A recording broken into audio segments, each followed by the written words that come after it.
nyuma. Oya nuzaba ufite umugore we ntaguha amakuru uzamenye ko ufite ikibazo mu rugo. Niba uri umugabo wataha umugore ntaguha amakuru urafite ikibazo. Ibyo ni gahunda n'iz'abagabo ntago arizo naje kwigisha, ariko umugore agomba kukwisanzuraho akakubwira amakuru yose yiriwe. Icyamubabaje icyamunejeje byose akakubwira. Ubwo rero nimba ubona utaha ukabona aracecetse, witonde urafite ikibazo wa mugabo. Ubwo mujye mugerageza mubisanzureho kuko numufasha Imana iba yaratanze. Kubera iminota yacu rero ntago ndi butinde rwose. Turaganira amagambo ari hano mu butumwa bwiza uko bwanditswe na Luka, ibice ni 4.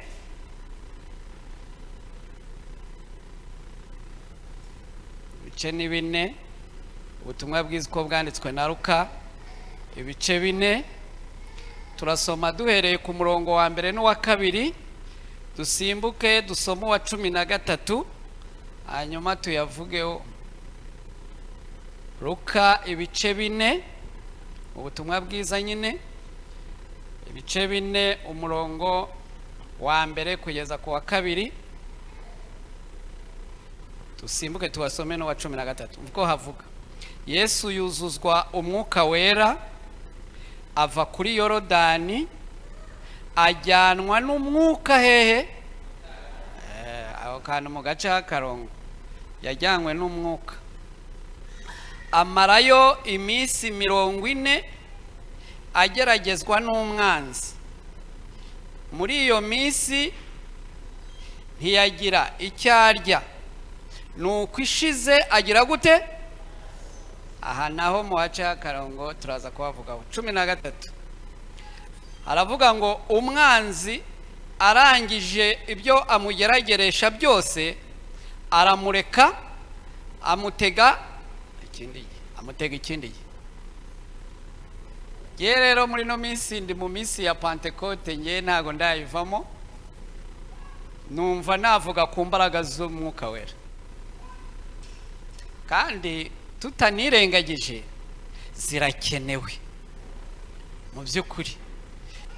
Tutirengagije imbaraga z'umwuka wera zirakenewe, ndetse twakagombye kuziga cyane tukanawushaka uwo mwuka wera. Mwuka wera ni umwe mu butatu butagatifu, niko hari kwa padiri bavuga. Ni umwe mu butatu: ni Imana Data, Imana Mwana n'umwuka wera. Kandi byose bikora, buri muntu ikintu cyose kigiye gifite icyo gikora, ariko umwuka wera nibyo turi buvugeho.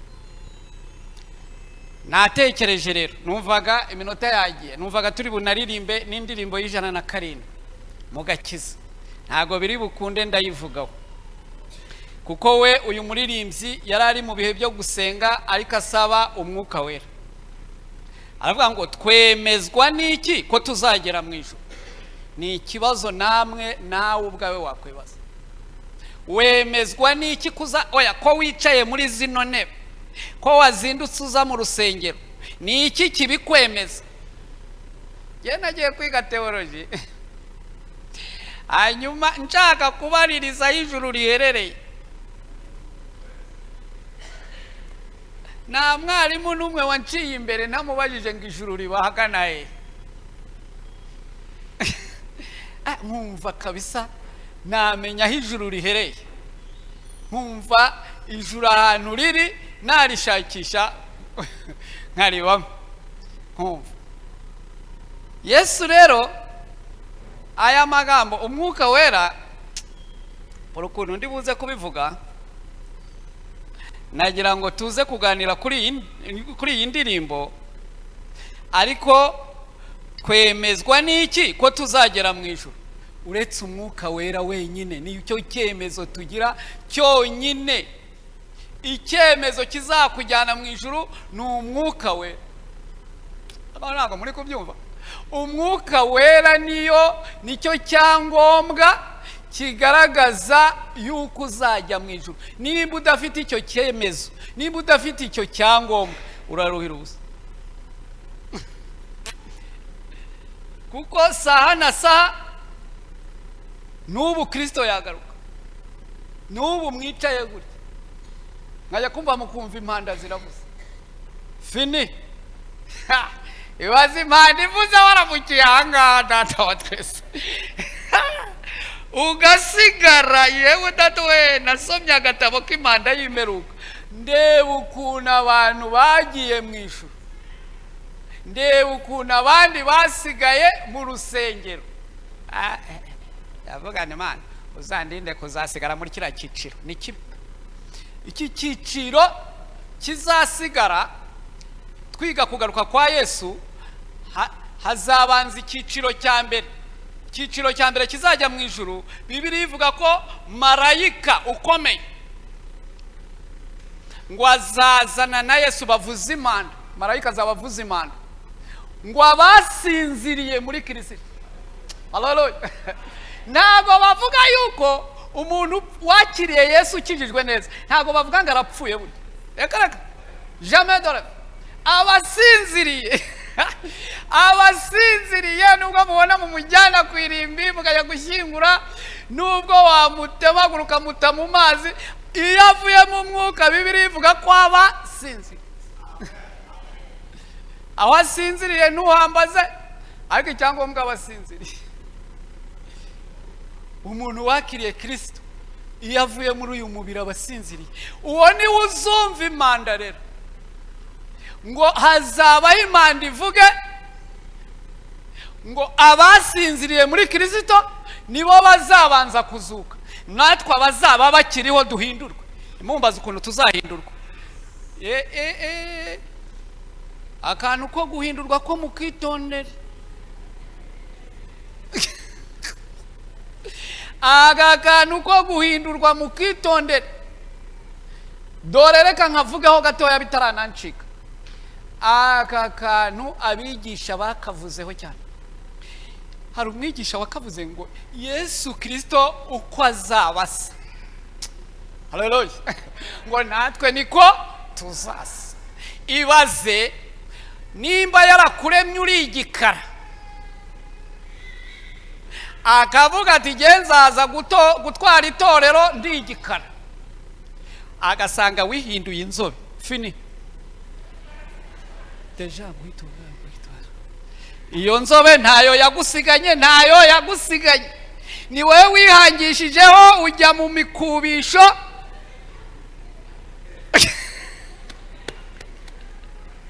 Uzasigazwa nuko wihinduye inzobe kandi yaragusize uri iki? Icyo tuzi neza nuko uko azabasa natwe niko tuza. Isige neza utihindagura. Kristo uko azaza asa niko nawe uzagira ute? Uzaza. Wikwirirwa wivuna ngo ubaririza za mukorogo baranaziciye, ubariza wowe isige neza ugira isuku. Ari ibindi uko azabaza naza ari inzobe, ikibazo si ubukara bwawe, nawe uzahita uba. Aka kantu ko guhindurwa ntabwo mukumvise. Mukitondere rero, hari abantu kazasigaza. Abantu bavuye nko mu biturage ari ibikara, none bageze mu mujyi bahita baba inzobe. Sawa rero, uko azabasa niko tuzaza. Noneho uyu muririmbyi yarantangaje, yakundaga kuri rofura avuga ngo dushaka uwo mwuka wera, ngo ni Yesu wawutugeneye. Ntabwo yigeze avangura, buri muntu wese afite ubushake bwo kumushaka, ahubwo ikibazo dufite ntabwo tumushaka. Duhora tureba ku maganya. Noneho igitero cya kabiri kiravuga ngo umwuka wera akora imirimo igize gute? Ikomeye ababyeyi bawe batakora, inshuti za n'uwo mwashakanye atakora. Mana we, ngo umwuka wera akora imirimo igize gute? Iyi yorohereye ntago ajya ayikora, arakwihora. Avuga ati arayishoboye nawe nawe. Ariko ya yindi gukomereye umwuka wera ngo niyakora. Ibaze kwanga gushaka uwo mwuka kandi agufasha mu mirimo igize gute ikomeye. Anga byihoresha mubure kuwushaka.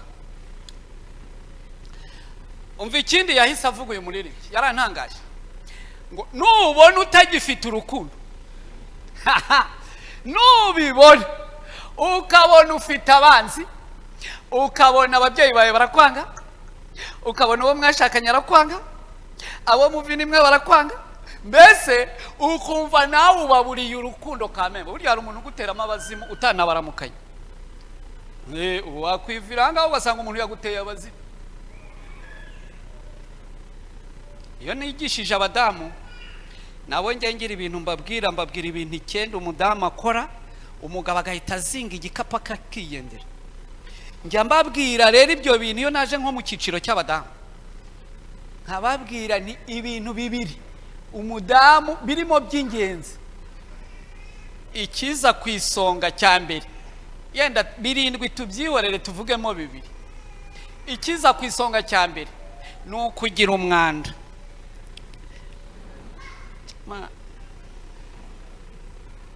Niyo wakuzura umwuka wera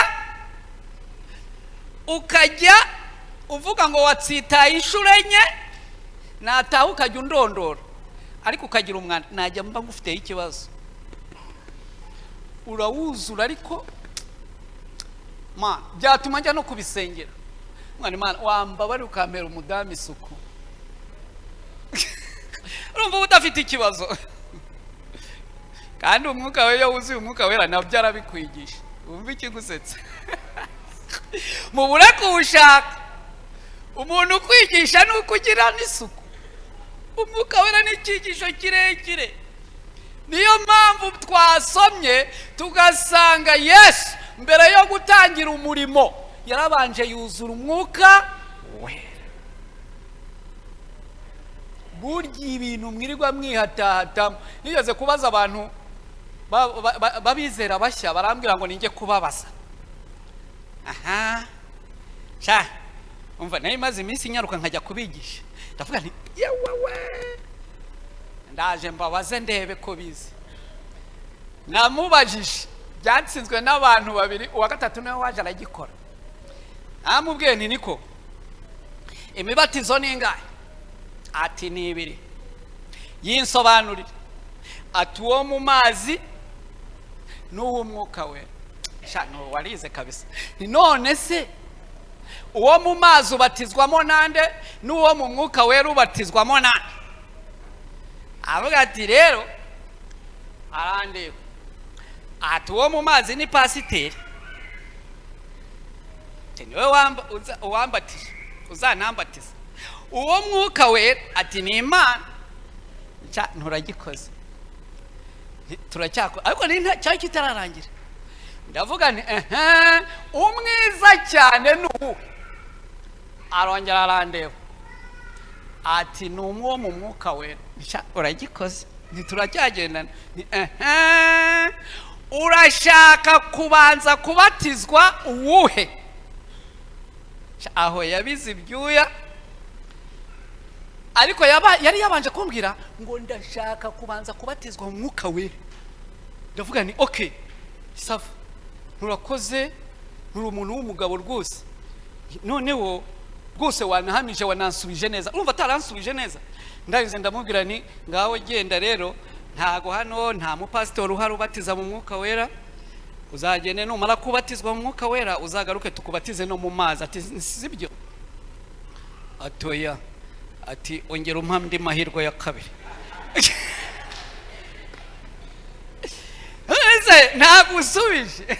Ati wambavurese kwa mahirwe ya kabiri. Ndayaguhaye. Ati rero ati ni byiza gose. Atari koreka mbanze mbatizwa mu mazi. Nzajya nigira mu nama z'abakristo no kwigaburo ryera. Ati umwuka wera azaze nyuma. Ningaho haguruka wigendere. Uwo yahise atsindwa rwose. Nabwo nibamusibize ntazi ibintu by'ingirakamaro. Arasibira. Namukurikiranye ngasibire. baba bamemukiye, kuko kumujyana ataza akamaro k'imbaraga z'umwuka wera ntacyo yazamarira itorero, ahubwo yazarizamo akarivurunga, yazajya mu mirimo akabivurunga. Dore nibo batugejeje hano n'uyu munsi, baje bidumbukiza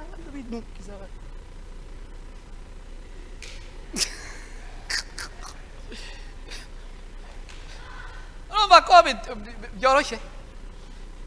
Ubundi baratwigishaga mpaka uwo mwuga ukamukumbura, waba utaranawuzura ukaba ufite imbaraga z'umwuka wera. Umuyobozi akakubwira ati nabonye afite imbaraga z'umwuka we, azanawubatizwamo, bakagukurikirana ukazawubatizwamo warabatijwe mu mazi ariko bagukurikiranye. Uwa gatatu niwe waje aranshwishuriza, arambwira ati ahubwo mbajije ibintu maze iminsi nsengera, ati ngewe nibabe bandetse, ubwire n'abapasitoro ntibashyire kuri liste ntarawuzura, ngiye nzabanza niga nibishaka bizabe n'imyaka 10, igihe nzawuzurira nzaza munshyire no mu maso. Nahise mubwira numva, nahise mushyira kuri liste y'abazabatizwa mbere. Uyu ni umukirisitu, niyo wamubatiza urumva ko agifite inzara n'inyota. Yesu rero yuzuye umwuka wera, niwe wamuvanye kuri Yorodani ngo ajyanwa n'umwuka hehe. Ahita ajyanwa n'umwuka hehe? Mu butayu. Ntabwo ubu butayu wabujyanwamo n'ubushake bwawe, nta n'umuntu n'umwe wifuza kujya mu butayu, ntibibaho. Kereka umwuka wera niwe ukujyana akakunyuza muri ubwo butayu. Ene data atanze ubuhamya buriya nuko yari mutabyumvise, yaciye mu butayu bwo kurwaza umudamu ngo imyaka ingahe, rwandika numvise bukaze, kurwaza umudamu imyaka ingahe, mbega ubutayu we. Ibaze kurwaza umudamu imyaka ingahe, 7. Buriya ni ubutayu buri special. 7 umurwaje, yajyanywe n'umwuka mu butayu kugeragezwayo n'umwanzi gusa. Mu butayu mu yandi magambo nta cyiza kibayo, ni ishuri rikakaye gusa, ni ishuri eswe. Mbega ubutayu we, ngiye nahuye n'ubutayu bw'inzara, ni danger. Abantu bashonje mugire mushya, abantu mwamwarariweho n'inzara. Inzara ni danger. Ngiye nahuye n'ikibazo gikomeye, nkikora ubukwe direct, bwakeye nsurwa n'umuhanuzi. Umuhanuzi w'umukobwa nagiye kubona twasenganaga muri groupe, wari umukobwa w'umuhanuzi kazi nari muzi, yaguhanuriraga yanagufashe benanga yakunweje. Abantu bajya mu buhanuzi ukavuga utaranyica byaze. Yaraje ngiye kumva numva mu gitondo, tavuga yuko se mu gitondo cyo ku cyumweru sirivu nakoze ubukwe Samudi. Ibaza umuntu utinyuka kuza gukomangira abageni mu gitondo ku cyo, kuko jya navuga uyu si dayimoni koko. Sena rya Yesu ni dayimoni.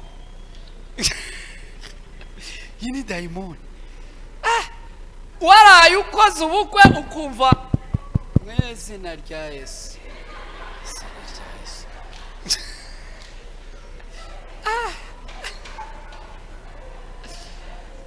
Mbega kujyanwa n'umwuka mu butayu. Yesu yatajyanwa n'umwuka mu butayu, attention, ntago twari kuzamubona, ntago twari kuzamubona. Donc yajya n'umwuka wamwijyaniye muri ubwo butayu. Nanjye yarazindutse mu gitondo cya kare, araza arakomanga, umudamu ati genda ukingure. Tavugana nawe nkingure, nabo n'abadayimoni baza kudutesha umwanya. Ati wagiye ukareba nimba ari n'abazimu kabirukane. Ndaza nkuye hirido, mbona ni wowe muhanuzi kazi. Ahita ambwira ngo cyengora kwacyarva. Tavugana uyu mukobwa we sigatumwa, yari yuzuye umwuka wera yafigije. narebye mu maso ye ndavuga ne ntakaba kambaye arimo ibaza kugira ngo ukomange umura ngo kingura sanyira ngo vana abuza no witeka we n'urwombo narakinguye araguruka barancakiye yamfasha rya mwizosi amfata n'umudamu twese kuko twaje dushoreranye twese yahise tufata aratunweza abatumva ukuntu Imana ivuze ngo ugiye kwiga amashuri abiri yisumbuye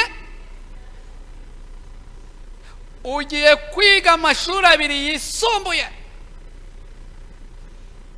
senga amasengesho y'iminsi 3 birihutirwa ibaze yaragiye ndamupinga naramuherekeje nta n'ibindi bintu twaganiriye yise avuga ati nuko Imana intumye ahita tumuherekeza tugarutse mbwira umudamu nkaje wishinga bari abahanuzi baravangirwa reba twaraye dukoze ubukwe aze kumbwira ngo nisenga y'3 yihuta birasa ubuvangirwa hayeje ubu nabona ari n'ubuvangirwa avuga atarakara navuze ati nuva mu nurangiza nk'amezi 3 uzasenge nani ibyumweru bibira namaye diragite ngo nimite ngenda ngo arihutirwa nyamara musubije amaso inyuma Yesu yahuye n'ikibazo yarakimara kuzura umwuka ahita ajyanwa n'umwuka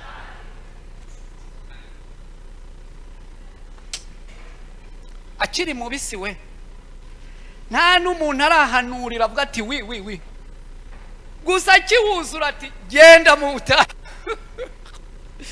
ngo amarayo iminsi 40 atarya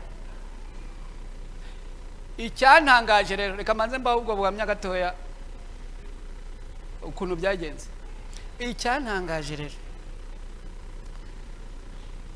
umudamu yarambwiye atumva twumvikane naje mwe mbese urumva mubwira nti ntuzishinge bari abahanuzi mbana nabigihe kirekire rura n'urugambo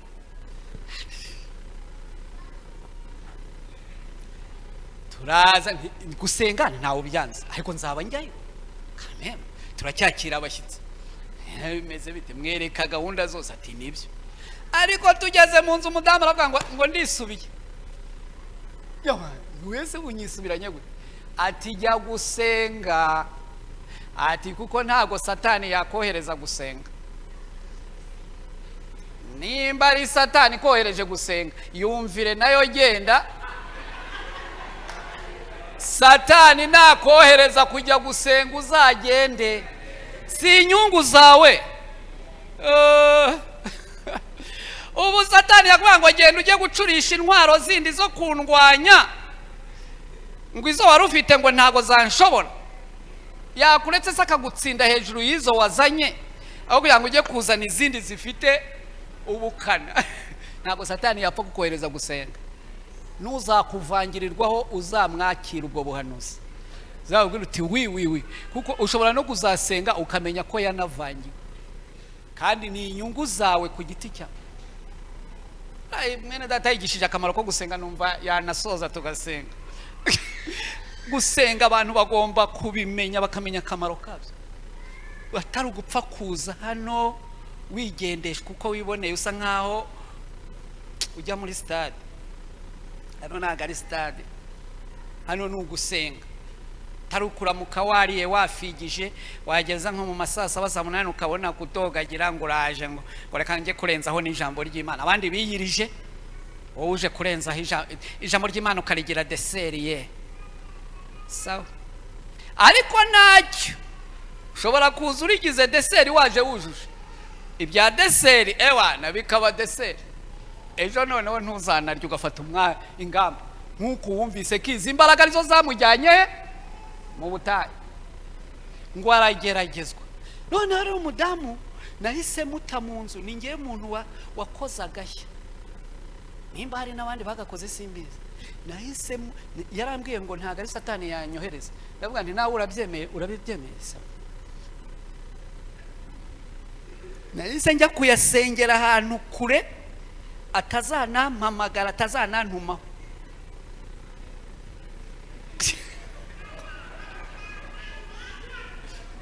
Ndasenga ariko iyo minsi 3 yambereye nka 30, kuko umunsi umwe watindaga kwira, ijoro rigatinda gucya. Mana yanjye we, sinigeze mvuga nka na mwami Yesu. Dakare kare ntabwo urankoze nabe wagira ngo ari nk'umuntu turi gutongana. Nurankoze aho mbyugene Imana, urankoze nuko naratashye rero arambaza ngo ese nguvanye y'iki ngo Imana yakubwiye ikintu ntacyo na kimwe, nta yerekwa, nta nzozi, nta ariko ndagira ngo babwire iyo ntumvira umwuka. Twahise tujya mu ishuri ry'inzara, ari nayo we ntabwo Imana yatubwiye ngo ni amashuri 2 yisumbuye, twe twayize 3, kandi muri iyo 3 ni naho nahuriye n'ubu bumuga. Nyuma yabwo bambaze 2006,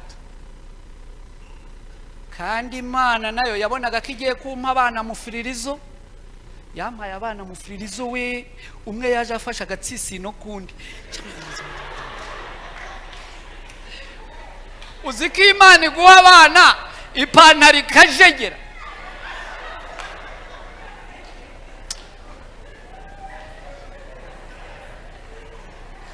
Ziko natahaga umudamu akambwira ati ndumva ntwite, nkumva nkavuga ntugize gute, ugize ute? Uratwite? Ibaza ubutayu turimo, n'umudamu akakubwira ngo agize gute, aratwite. N'abambere babuze ikindazi, babuze igikoma, umudamu akakubwira ngo agize gute. Utajyanywe n'umwuka mu butayu wakwiba, wakweskoroka, kereka ari umwuka ukujyanye mu butayu. Ni nayo mpamvu mubona abantu bageragezwa bakavuga ngo mvuze ngo nari kubigenzana, mvuze ngo nabigenzana, ngwerega ngo Imana izi ko ndi mu mubiri, mvuze ngo mbigenzene. Hari uwo mperutse guhamagara arambwira nari naramuhuguye, yarafite n'amayerekwa yose, hari umuhungu wamuteretaga kandi adakijijwe. Noneho tuhuye angisha inama ati hari umuhungu umereye nabi dukorana mu kazi, ati kandi kuko mu byukuri ati ubona afite gahunda yo gushaka, ati ariko nta gahunda yo gukizwa agira. Nese wamubwiye akanishushanya, akanishushanya we wenda umugira inama ze yishushanye. Hari abaza bazi ko baje kwishushanya bigahita bihinduka. Ntabwo muzi kurarika mwebwe. Donc uramubwira uti ngwino wishushanye, ngwino muri ino teraniro ugira gute, wishushanye. Ugiye mu banyamubatizo ugira gute, wishushanye. Hari igihe birangira yakijijwe bise kubera inyigisho. Wakwishushanya hejuru y'iri jambo, ngaho mwishushanye. Kereka utarikunda, kereka utarijemo, wejya urarika umuntu umubwire nashaka azaze yishushanya. Kumwuka wera akora imirimo igize gute, wowe utatekereza. Nicyo kintu kitunaniye, ntitukirarika,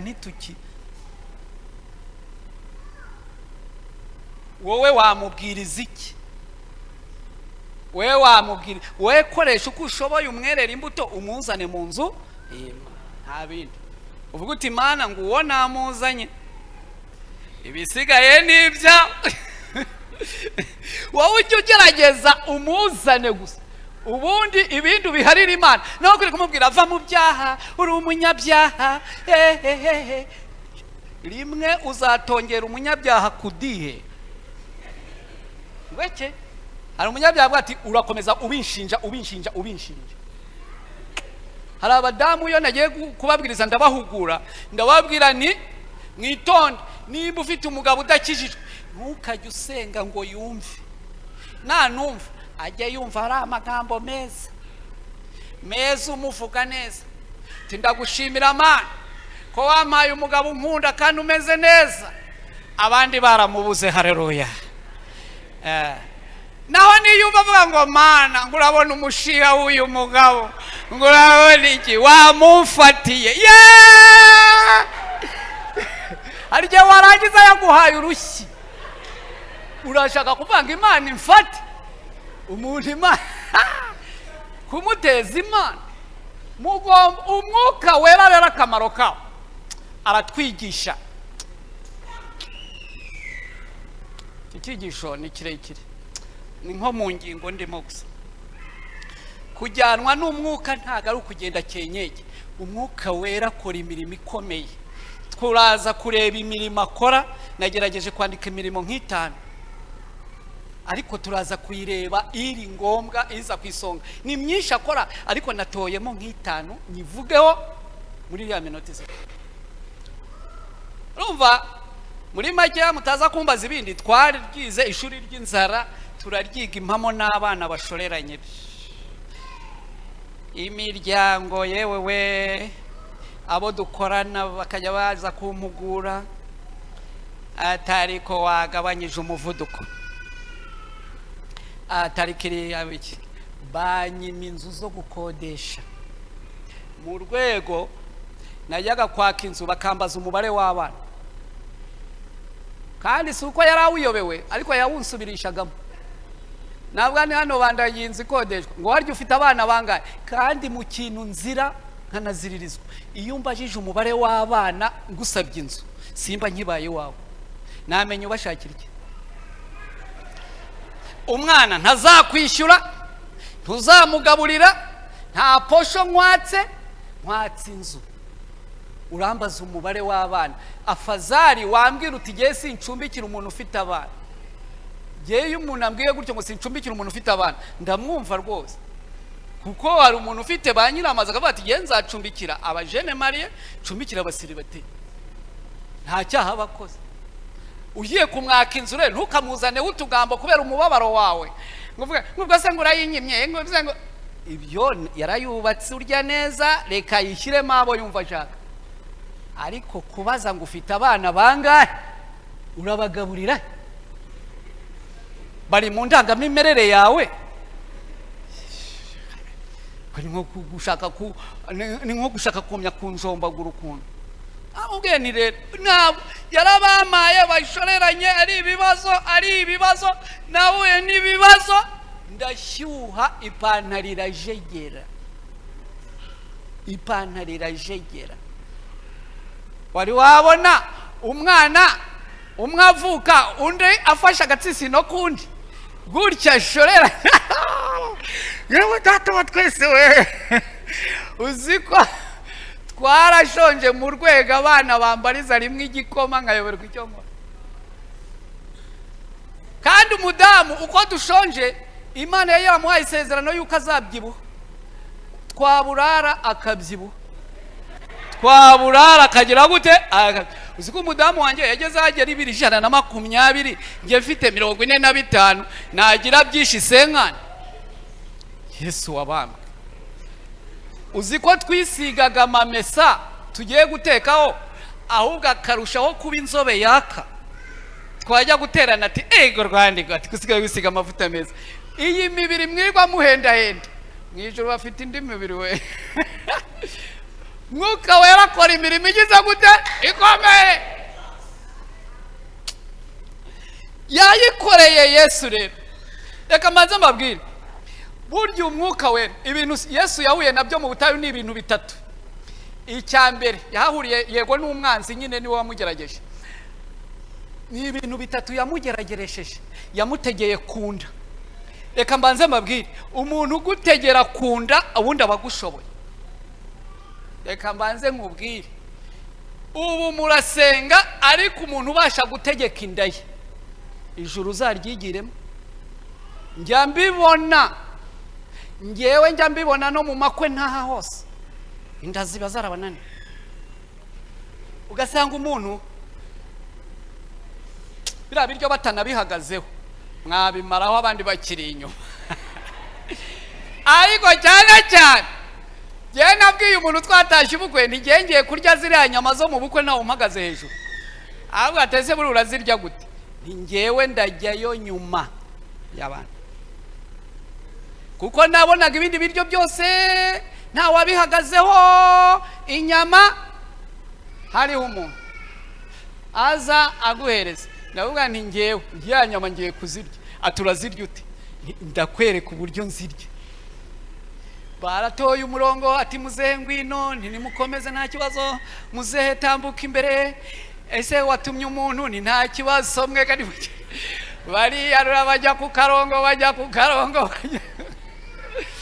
mbonye hasigaye batanu nanjye mpita njya ku karongo. Sha nararebye mbona inyama ziracyahari zose mwazihasize kubera kubayorera kamwe kamwe. Dawa data we nashizeho agafiriti kanga n'amayara, ubundi nkurundiraho ikintu cyitwa iki? Inyama. Noneho nageze ku muntu wari uhagaze uzarura, ariko bana arambwi mbona reka agiye kuyora ngo imwe ngayime. Ndamubwira nti buretse gatoya, hari umuntu ndeba inyuma, hari ureba ati none se igituma ugiye kunyarurira inyama ni ukubera iki? Izi nyama zasigaye urazijyana iwanyu cyangwa? Atoya. None se waretse icyatumye nshaka kuzarura ngo nzirye nuko naje bwa nyuma.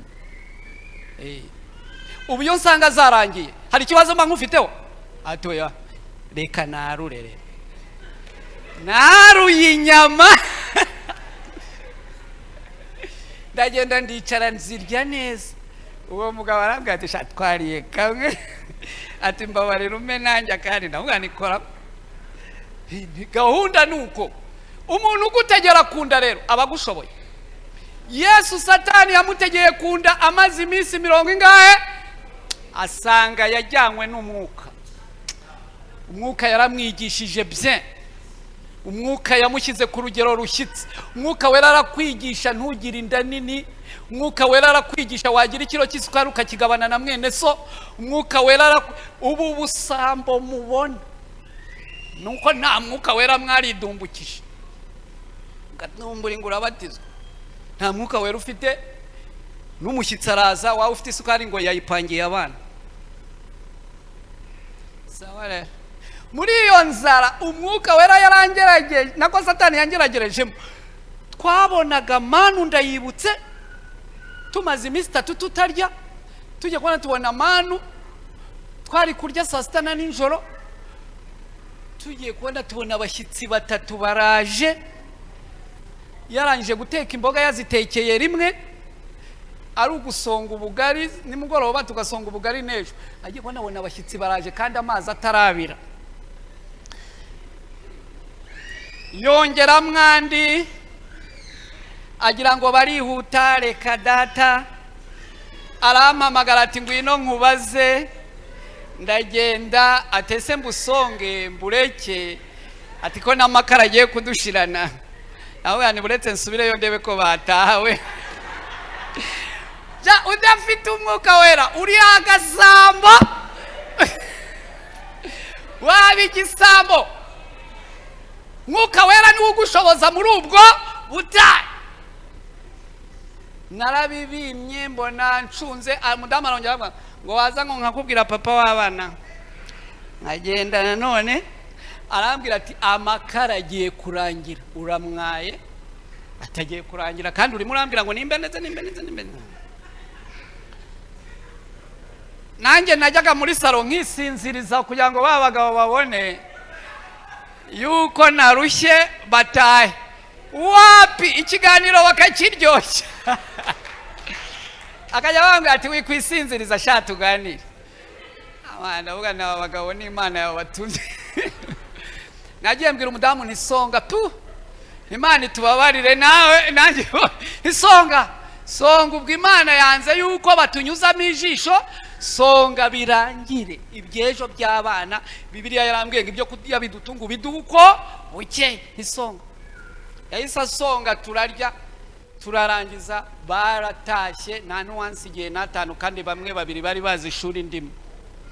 Bari inshuti zanjye bazi ishuri ndimo. Ndamwiwe ndababwa nabwo sinabaciriye urubanza nabuze nibura nta kintu bafite. Bwagiye bageze mu rugo umwuka wera arabasanga buza umutekano kubw'ibiryo twabahaye. Bagaruye bose bahuriye mu rugo mu wundi mugoroba banzaniye babiri banzaniye amafaranga undi yayoye kubyo yahashye mu rugo. Mbirya icyumweru nabiriye icyumweru cyose nari nanze kubaho iry'ijoro rimwe. Warihombeje biriya biryo ugenda ukabutararaho nta mwuka wera ugira. Naho warabaze rero ubu warabaze atakavuka kazarangiranya n'ukwezi.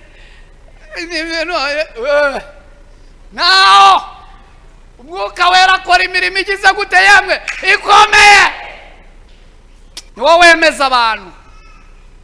Mu gihe ubona utagifite urukundo menya ko uwo mwuka yabonye kuyoborwa n'umubiri umusabagire gute yemwe. Ari nacyo tugiye gukora.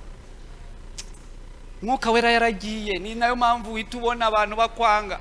Ubu muri no minsi Imana yigeze kutubwira ko muri iri toro bagiye kuzamo abadayimoni 3 b'imbaraga. Yabitubwiye muri 2. Twari turi ahantu turi gusenga. Yatubwiye ati abazimu 3 binangurije mwaha mukubite mwirukane mubirukane. Umuzimu wa mbere yari umuzimu w'ubusambanyi. Umuzimu wa kabiri yari umudayimoni wo kunywesha abantu inzoga. Kugira ngo kubuza abakirisitu kunywa inzoga. Umuzimu wa gatatu wari uw'amarozi. Abatabo bazimu ni musenge mukumi nimba ari abantu bazahajira itorera abo badayimoni bari. Baraje barabyara barororoka. Ikimenyimenyi korali ishobora kuza kuririmba hano nayibonye hanga bafite utwana bana duhetse. Wagenda ukavuga ngo zana ngufashe nguririmbe ubohote n'umufasha saragatahana kukajyana hanze kugasimbagiza mama ugatamika n'ibintu ukavuna n'imbavu kubera ubugome. Bantu bari mu nzu Imana nta mwuka wera ntago ya donko uwo badayimoni uko ari 3 baje abanywesha abantu inzoga. Ubu mwirirwa muzinywa bamwe yahinduye n'amazina. Ibaze hari akantu banyeretse kanditseho ngo ni 0% alcohol ariko nturenze ni 0% alcohol. Umugore utwite ntakaka ni 0% alcohol ariko umwana wo munsi y'imyaka 12 ntakaka ariko ubwo ni 0% alcohol. Iyo somye mu Befeso mutwara intwaro zose zima kugira ngo mubashe guhagarara mudatsinzwe n'uburiganya bwande Satani afite uburiganya. Yariganishije abantu barimo baranywa gahiye ntibakiyegera ibyayi ngo bitera amibe. Sawa rero hari nizo mbona ari ya Nyabugogo bagiye ari umugabo wagiye kunyereka akabari k'abarokore. Sinari nanakaza ati ibyo ubonayo rero wicecekere ati ndabize tsiyene ndakuzi ni sawa. Ngezeyo ndahabasanga bewe bangubise amaso tsiyene we bose basekera rimwe ati nawe waje ntinaje bagaseka bose. No uwo mugabo twari twicaye mu kaguna akavuga ati ngo bira bitwenge n'iby'Imana ati n'iby'abazimu ati buriya zabageza. N'akantu banywa kakabasetsa akantu kose babonye bagaseka ukabona banezero ukagira ngo n'umunezero wundi n'uwako kantu kagira udusemburo duke tugenda tuzamuka uburiganya bwande bwa Satani kereka wuzuye umwuka wera. Mwuka wera akora imirimo ikomeye. umwuka wera mumukumbure. Nimba udatunze umwuka wera nta resepasi ufite kujyana mu ijuru, nta hujya. Umwuka wera ntiyatuma ntabwo utamufite, ntabwo wakwihanganira umugabo wagushatse. Jamais de la vie. No. Hari abagabo bagerageza abagore we. Yesu wabambwe. Uziko ntari nzi ko no mu barokore barimo. Dusenganye amasengesho y'iminsi 3 n'uwo mugabo, kandi yari umuntu rwose umeze neza. Arambwira ati tsiye n'Imana yanagetse amasengesho y'iminsi 3 waje ukayamfasha. Yowe kumbwira rero kugufasha gusenga ni ibiryo byanjye, iyo ni domaine yanjye. Iyo bimbwiye rwose mba numva ngize amahirwe, kumba genda bizi mba mbonye akazi. Noneho turagiye turasenze umunsi wa mbere, uwa kabiri ati ko numva ngiye gupfa, ihangane. Ati we, ati mu mavi biranze ntihangane, ati hano hose ntago yaherukaga kwiyiriza. Kumbi Imana yagira ngo tujye kuyasenga namufashe kwako, kuko haraho yavuga ati akuka karaheze ni ntacyuba. Mbonye umunsi wa gatatu avuga ngo akuka karaheze mpfa kumuha amazi ho dukeye, nisoma kuri aya mazi. Birangiye ahamagara umudamu, arambwira ati nzanye n'umukozi w'Imana witwa Rusingizande kwe Tsiene. Uwo mudamu wasanga arankunda kubi, ati utegure turasangira. Mudamu yahise acicikana, nyine nawe urabyumva, ava hasi nk'uwakira abantu bavuye mu masengesho. Duciye ku gasantre, umugabo abakuguriye imineke ya kamara imwe humura bien, ku buryo ngewe kubera n'inzara nari mfite nari ngiye kuyirira mu nzira. Kaya numva naho ngani waretse tugatoraho ga omba bigarukiyaga. Akugurira voka y'amavuta bien, za zindi nziza. Yari n'umukirerega. Turagiye tugeze mu rugo, abana baramuhobera, papa yaje, ibintu biracika. N'umudamu araje aradusuhuje, ye baba we. Tuba turicaye ati reka dusenga Imana. Turazenze, haleluya. Abantu bavuye mu masengesho baba bafite umuriro. Kubita abazimu ati mu izina rya Yesu, nsengeye n'ibyo kurya n'ibyo kunywa byose. Ukubitira rimwe abazimu kugira ngo shetani ataza kugira aho gutaga. Kubita ubundi turicara. Umwana ati papa ati nibicyuzanye. Ati wampaye. Abatonoye umuneke abahaye umwana. Atonoye undi abarawumize. Twicaranye. Numva ntangiye kugira akabazo, ariko numva kaneke kamwe katanyeganyeza. Buriya ibyaye byose yumviraga umwana kamera, nta kintu bitwaye. Ariko kubera ya muhumuro n'inzara nkumva nanjye, ariko kubera umwuka wera akagenda akafata akankomeza. Umwuka wera afata umuntu akagira gute yemwe akamukomeza, ubundi waseba. Yaramfasha arankomeza ati hangane. Umudamu kandi ariko mada wagize vuba ko umushyitsi ureba. Atonoye undi awuhaye undi mwana, atonoye undi abarawumize. Abamize imineke ngahe ibi. Turicaranye, namufashije akaguru, namufashije itako, nagize nte naramwihanganishije. Ari imineke ngahe ibiri. Ubwo kandi arahindukira abwira umudamu, wagize vuba umushyitsi. Ndavuga nti uyu mugabo wose umusazi, nagezeho nkabona ari nk'umusazi.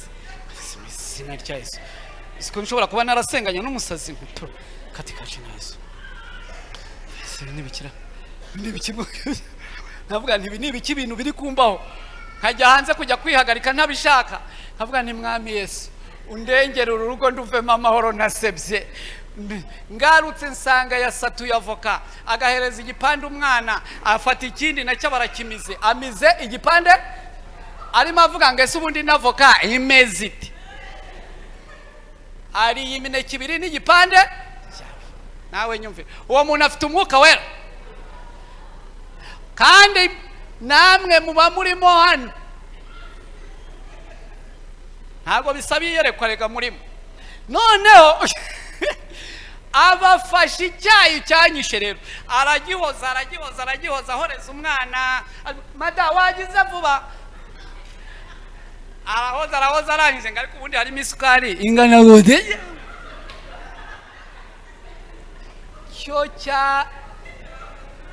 cyarantemye, nimba ari igihe cyamanukiyemo, nimba ari we, ariko cyamanutse gikata n'ibihaha. Ndavuga nti ndapfuye tsiye, nkoze mu mufuka nsanga harimo inote y'igihumbi yonyine. Nahise mpaguruka ntanasezeye ngewe. Yanteje abadayimoni benshi cyane. Siko umuntu akuriraho ibintu hejuru akaguteza abazimu, ukagira ngo nta nicyo wakwimarira, ukagira ngo itorero ryaratashye.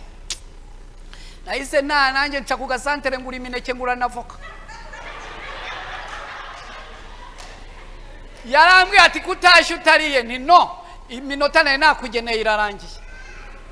Madamu wararira ati papa pe we niko banyita Tetienne we, ati biryo byanjye ugiye utabiriye mana we. Ararira abani wewe ibiryo bihoraho nzagaruka by'ibindi. Ntago yaraza kabaye, ntago umudamu yarazi ibyabereye muri sala, yararengana. Kombe yari afite umugabo w'igisambu udafite umwuka we.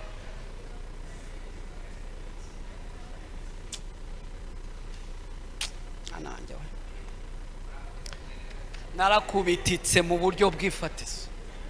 Nahuye n'ikibazo, udafite izi mbaraga z'umwuka wera warya imineke y'abana, udafite imbaraga z'umwuka wera. Avoka nanjye nagwana nkatiraho numve icyo cyayi, nagwana ntibukimaye nanjye mpoze mu kanwa, nanjye numva ariko imbaraga z'umwuka wera, haleluya, ziraza zikagukomeza mu bintu bitanu zikora, zikuyobora mu kuri kose.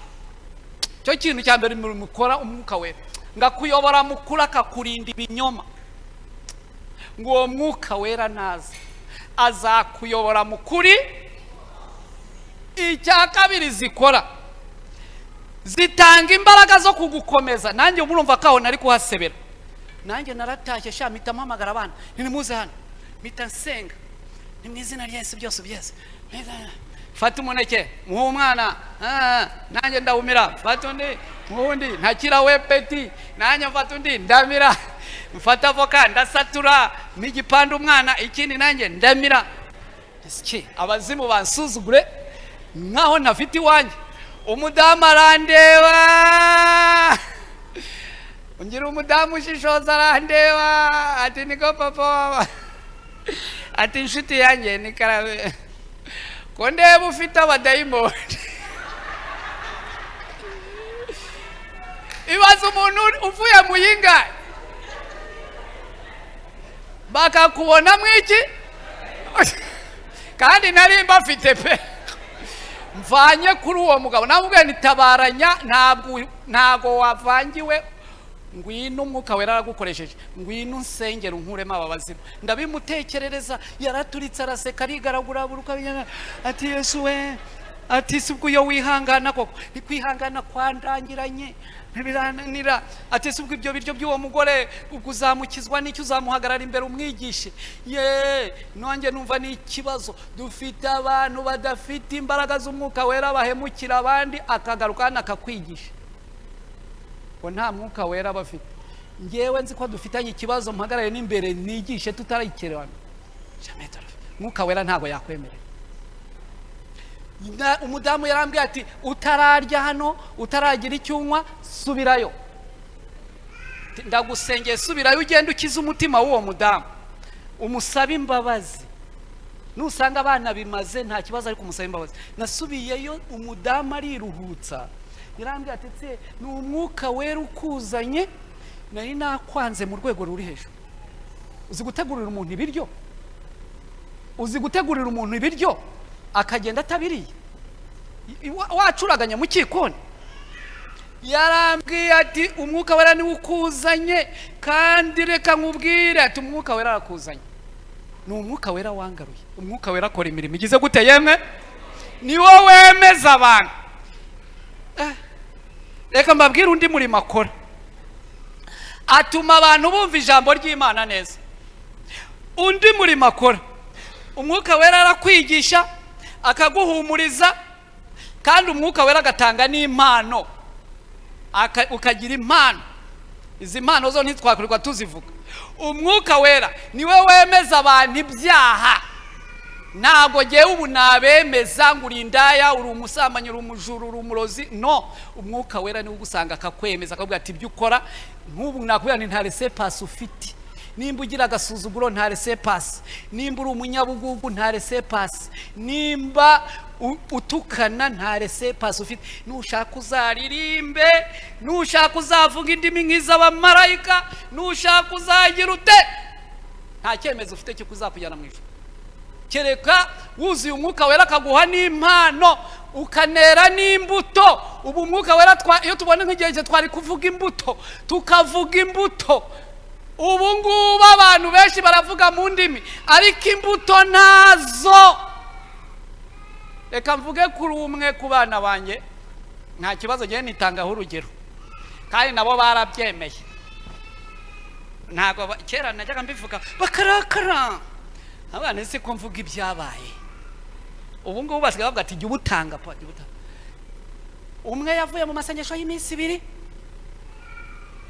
araza abana bamusigiye ibiryo, numva utwana dutoya twabihekenye twabiriye, numva ati manange. Noneho wataje tumubonye dushaka kwiruka ahita ducakira, ati nimugarukira aho ngaho, ati nimuzane ibiryo bansigiye kwanza. Ati ntabyo, muzane ibiryo bansigiye. Ati ntabyo. Ati ho Keni yabizanye akoramo nanjye, ati kujya yabizanye nanjye ngo mbese bamukina agakino. Yafashe akana kamwana agakubita igipfunsi mu mugongo, ntumva ndi mu cyumba. Nahise mbyukana umwana aranyicira abana tu. Nahise ndamubwira ntihagarara, umuhonde iki? Ati papa wowe nabyuze, ibiryo byanjye babiriye. Ntimba babiriye mu nzu byashizemo, ntago wafata ibindi ugateka nk'umuntu uvuye mu masengesho. Ubu byimba amata mageririya ngo bakuririye ibiryo, nta mwuka wera ufite. Ati papa, ati umwuka wera ndafite. Ati ahubwo ati hari abazimu birukanwa n'inkoni. Nayobewe ahantu yabisomye. Umwuka wera iyo umuntu atamufite rero arwanisha n'iy'umubiri. Nicyo kizamukwereka, nta mbuto z'umwuka zo kwihangana, urukundo ntazo. Reka tusenge Imana. Nawe ndabizi neza ko hari ibijya bikunanira. Izi mbaraga ntabwo uzikeneye. Aya ntabwo zikeneye. Nigeze kwigisha abagabo akantu kamwe baraseka, n'akantu nanjye umwuka yaramvumburiye. Ndamubwira ni mwabagabo, nubona ikofi yawe ijegera, namwe abarimo aha mubyumvireho, ikofi yawe nimba ijegera jya ugabanya amategeko mu rugo. Wize uvuga mwahishije nimumvane nimumbe bodaboda, gabanya amategeko mu rugo. Umugore niwe wihigiye, niwe wagiye kureba ibitunga abana, gabanya amategeko wigenda mwansigiye bimeze biteko bikonje, nimba ubona binakonje bishyushye, njyanira amazi muri dushe, wagize gute yijyanire. Gabanya amategeko. Nugira amahirwe ukabona umugore arabigukoreye, jya urambura amaboko yishimira Imana, uvuga uti Imana warakoze. Ariko iyo udafite umwuka wera utegeka n'ikofi yawe ijege. Ikofi nimba ijegera niyoza umwana wawe umusige, kuko irajegera. Ikofi ifite imbaraga wajya umubwira uti nashyizeho n'abakozi, ntabwo nagushyiriyeho umukozi ugufasha. Wijya kumwicisha imirimo, nurangiza unanamutegeke, nurangiza utagiza n'icyo winjiza. Nta mwuka wera ufite. Umwuka wera tuma twemera tugacana n'imbabura. Harabwo ati yicane, ntayicana. N'ubu kandi ngewe nayicana n'abana. Nari nzi ko utwana dutoya ari two tugoye, ariko kurera abana bakuru ndabona byancanze, birakaze we. Nashyizeho n'isaha yo gutaha barayiviyora, nagize gute habuze nica. Nari nashyizeho iya saa 4 n'abasorerega, nashyizeho isaha ya saa 4 ni saa 4 nge mbabonanga.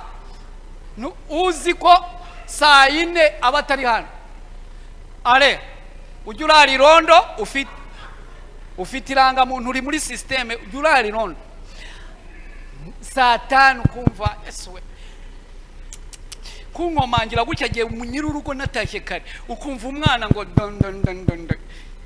uramureba nta rushyi uri bumushyiremo naki nkoresha inama buri mezi 3 kugira ngo ndebe ko hari icyo byata ngakoresha inama nkabagira inama naho inama udafite umwuka wera zamura igipfusa gushyire mu rushyi mukubita inkona kwemeza yikuvunagurireho usebe waseba hari umwana afite uri muri mezo uterura ibyuma ugira uti nyina yarabagenda kwica akubiza inkoni abarayivunnye agiye kwiha kuvuga ngo arajya gutora indi abarayikandagiye agiye kuyanga mukubita agapfusi abagafatiye mu kirere amufasha mudanangiye ngo papa wabana ngo ntabara wa mwana mereye na nahise avuga ni nafashe inombago ni 1 2 3 rekura ni wanga agenda yiguhura kandi nundwanya ndahamagara irondo ry'umwuga wa muturage leta iba yaradupangiye igashyiraho irondo ry'umwuga niryo ridukiza bari abana batwica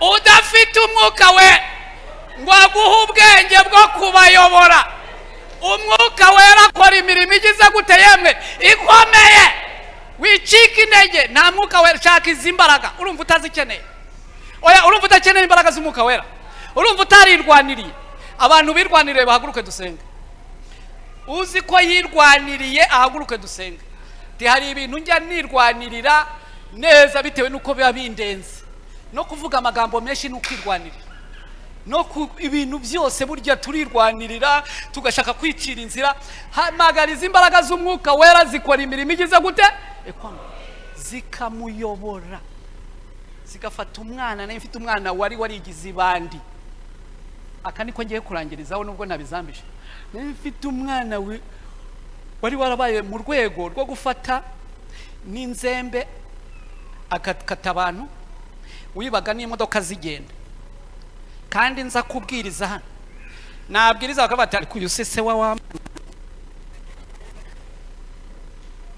ati si wa mwana ntwaye imodoka banciriye imifuka nkumva ndasebye ngenda mu mwobo ikarama narakaye mfite inkoni ndavuga nijya n'ababazimu bangiriye umwana gurya niwe dayimo ndekurira umwana bw'izina naraye nkubita urutare rurimo ndarukubita naruhinduye dayimoni ndagukubiza ndakumenaguye ni mu izina rya Yesu ndakwicira dayimo ninaje ndakwica nasenze amasengesho y'ibita kwisaza utanisagije hari abazimu bakurwamo no kwisaza ndisaza ndataha ahubwo nsanga noneho yakoze akada arimo aranywa zakora amaso yaratukuye ariko yabikoraga niga mu by'ukuri yaniga ikigo kimuzi bantumyeho diregiteri arambwira ati nkwirukananye n'umwana wawe muri kino kigo sinzana kubona ahangaha nanjye ndareba mbona aranyirukanye koko ndamubwira nti buretse gato yamvuge nanjye wowe rero uri umurezi ariko none aka kanya uburezi ndabukwambuye nayo mbaye nk'umusazi nanjye nabonaga nta mbabazi ari bungirire ati urabunyambuye se uri ministre urabunyambuye se aransomera ati nawe umeze nk'umwana wawe ntigenda bukwambuye nta burezi ufite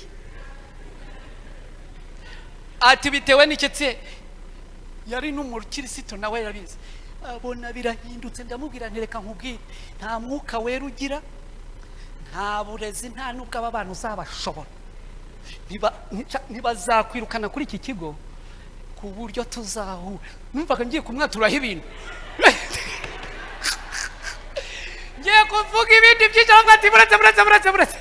ati buretse ati mbwira icyo twakora ntireka turebe icyo twakora uri umurezi nanjye nkaba umubyeyi reka turebe ikintu twakora ati dukora iki se kureba n'amakora aya wowe ndeka gatoya hanyuma wowe umubwire yuko ikirego cye cyari cyarageze no muri polisi wowe umubwire ko bazamurasa gusa jewe nitahire aramubwira ati wowe muhungu amuvuga mu izina ati nagira nkubwire imbere ya Sko bazakurasa na Sko niyumve ndamubwira ni bazamurasa, ati bazamurasa ibisambo akabyo nukubirasa.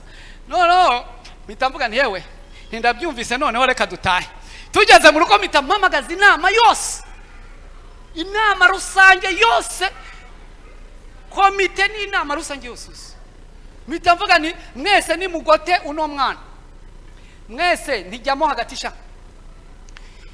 Kandi nabikoze bamaze kurya, atansiyo ntuzahana umwana atararya.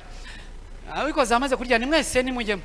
Noneho nanze nti we peti, sezera uhereye kuri mama wawe.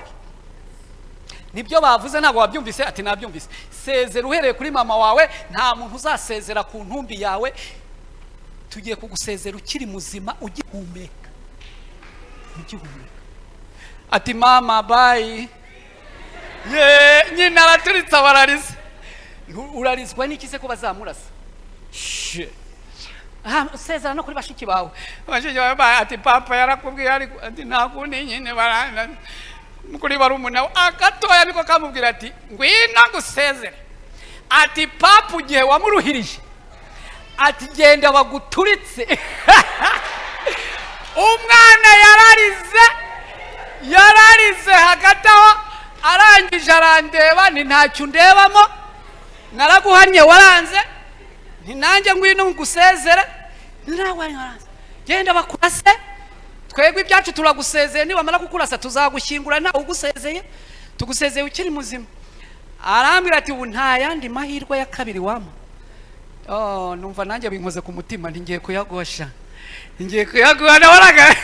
Ni rero amahirwe ya kabiri nuko uhera kuri mama we nanone umusaba imbabazi. Ni naba bene nyoko bose, ni nurangiza nanjye uzusaba imbabazi. Nurangiza ejo tuzajyana ku ishuri, uzisabe teacher wawe, uzisabe n'abanyeshuri bose upfukamye. Kandi ikimenyetso nuko uzawugera imbere ati teacher ugapfukama, ukavuga uti mbabarira, ntazagira ndi wongeraho, uti mbabarira ndi bandi. Nugera imbere y'abanyeshuri, mbabarira ndi bandi. Tugende ujye kwa directeur nawe ugira gutya mbabarira ndi bandi. Tugende muri polisi nawe kuko dosiye yari yarageze uti mbabarira ndi bandi. Ni ayo mahirwe ndayagwaye. Umwana yavuze ati butinze gucya, yarazindutse arakaraba, tugera kwa mwarimu ati mbabarira ndi bandi. Mwarimu ati gene ngwino hano gato yankubwire, ndumujyana ku ruhande, ntabwo uri umurezi, umwana gusaba imbabazi ntuzimuhe, ubusari uwawe. Ati reka muha amahirwe ya kabiri. Ati ndaziguhaye sha mwana.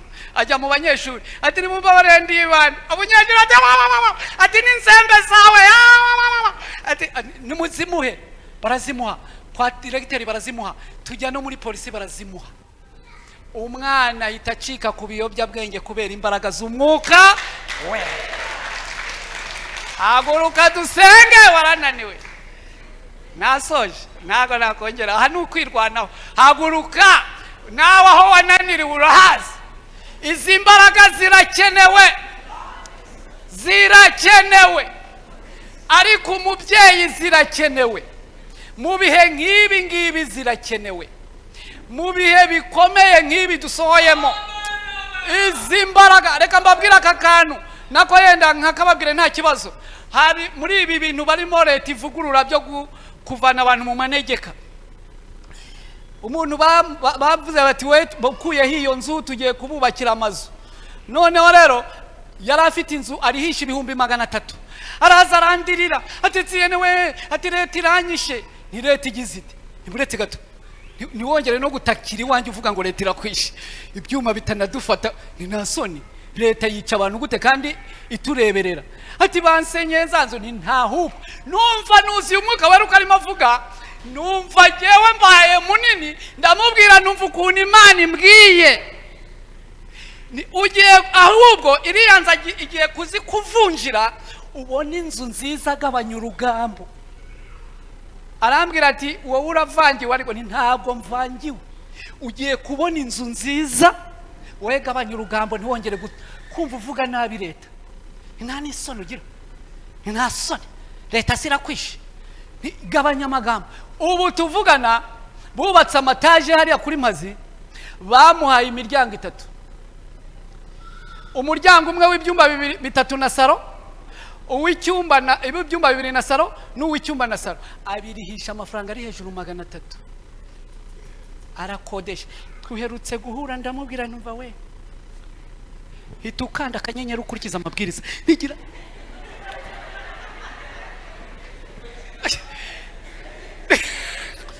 ituyama baba baramufunze byararangiye kubera umunwa we. Imbaraga z'umwuka wera zijya ziza zikagira gute yemwe zikadukomeza kuko turi abashyitsi n'abimukira. Ijambo riravuga ngo nimuhagarike imitima ya mwizere Imana nanjye munyizere. Mu rugo kwa data hari iki amazu iyo atahaba mba mbabwiye. Haleluya! Wewe wihagarika umutima Kristo arakuzi. Hagarikiza umutima ni iki? Imana ikubabarira. Murambura amaboko mubwe ngo Imana imbabarire. Reka n'ubundi umushumbaze adufashe gusenga Imana. Mwihangane nyene nayiriye n'ubwa mbere n'umushyitsi nta kundi.